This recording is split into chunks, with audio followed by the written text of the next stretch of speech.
Bournemouth, Anthony's Bournemouth, they're 6-1 at home, hosting Liverpool -225, and the draw is +250. Of course, these odds are provided to us by Bet365, the world's favorite sportsbook brand. Liverpool's coming off of the famous 7-0 victory over Manchester United. Someone on the show had United as their best bet last week.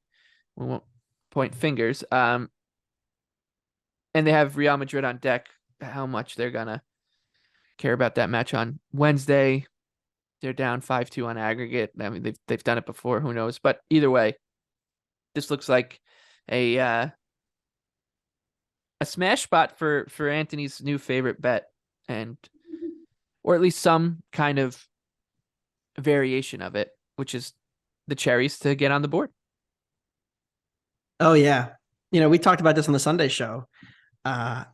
Easiest cash of all time was Brentford or Bournemouth team total over. Well, we're going back to the well. The cherries have actually come to life a bit in attack, and I actually think the market is underrating their attack now.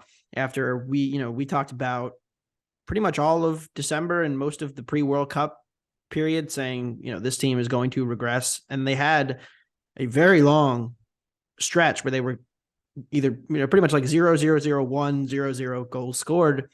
They've now produced at least one expected goal in each of their last 6 Prem matches. And that includes games against Wolves, Newcastle, and Brighton, who are all better defenses than Liverpool this season. Look, the 7-goal outburst was impressive. We will talk on Sunday's episode what I think it could mean for their second leg against Real Madrid in terms of searching for margin potentially. But in this matchup, Liverpool has 2 main flaws that we've talked about all season long. They have not been good at stopping crosses, and they have not been good at stopping set pieces, and that is pretty much what Bournemouth does to generate most of its chances. They also have a new kickoff strategy where they are about 50% likely to score a goal on the opening kickoff of either the regulation or the second half, apparently. No, I'm kidding. But I think it's a sign of what I think is creativity. And we may see some set piece routines, some throw-in stuff. Manufacturing goals is something that, a team like Brentford and Brighton have been so good at doing on set pieces, and is where they really gained an edge. Bournemouth leaning into that a little bit is a positive sign for this attack, because otherwise it's a quite poor attack. They are not good at getting shots. They're the worst attack in the Prem by XG for the season. But like I said, they have been trending in the right direction. Liverpool's defense, even in the dominant win, did concede some good opportunities for Man United. And so I think Bournemouth will get on the board at home. Remember, this is also a bit of a revenge spot. You give up 9 goals to a team, you get embarrassed in the first meeting. There should be some type of natural response to give it a go here and not get pasted again. You'd expect them to do something here. So I'm going to take both teams to score. Find that at -117 is the best as of recording. And we ride our cherries again. Yeah, I think it's a good bet, both teams to score. But the hilarious thing will be when Bournemouth scores in like the 3rd minute and then they just hold on.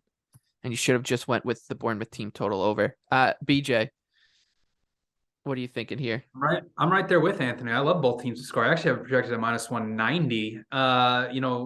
We're going for 3 for 3 with Bournemouth scoring against a Big 6 club, which is kind of funny. But guess what? They've actually created at least one expected goal in their last 6 matches. And it's not been against cupcakes either. Nottingham Forest, Brighton, Newcastle, Wolves, City, and Arsenal. They're, like Anthony mentioned, they're a very, very good set piece team. They're 4th in XG per set piece. Liverpool, dead last in the Premier League in that category defensively. Now, the Bournemouth defense, it's been really bad since the World Cup break. Like, there's no way of sugarcoating. 18.5 expected goals allowed in their last 10 matches. The thing, though, is that, Liverpool's defense has obviously been bad all season long. I think they are getting better with Konate and Van Dijk both being healthy and playing together.